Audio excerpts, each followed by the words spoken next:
Karachi municipality में रھندड़ अवाम के बहतरीन municipal सहूलतुन जी फराहमी के यकीनी बनाने ला समूरा मौजूद वसीला कतब आंदा पिया वजन।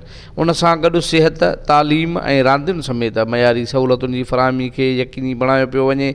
सैयद शबीहुल हसन ज़िले उलह पारां मुनक़िद कयल मौलवी अब्दुल हक स्कूल में हलंदड़ कमनि जो मुआइनो कंदे एडमिनिस्ट्रेटर चयो त ओलह म्यूनसिपलिटी जे स्कूलनि में तामीर ऐं मरमत सां गॾु सहूलतुनि जी फराहमी लाइ महदूद वसीलनि में हंगामी बुनियादनि ते क़दम खयां पिया वञनि। हिन स्कूल जे बाउंड्री वाल, वॉशरूम ऐं वाटर टैंक जी तामीर सां शागिर्दनि खे तमामु सुठो नतीजो मिलियो आहे। एडमिनिस्ट्रेटर जो वधीक चवणु हुयो त म्यूनसिपलिटी जे स्कूलनि में तालीम जे मयार खे बहितर बणाइण लाइ उस्ताद पिणु ईमानदारी सां फ़र्ज़ु सरअंजाम ॾेई रहिया आहिनि। तालीम ज़रिए ई इंसानु तरक़ी करे सघे थो।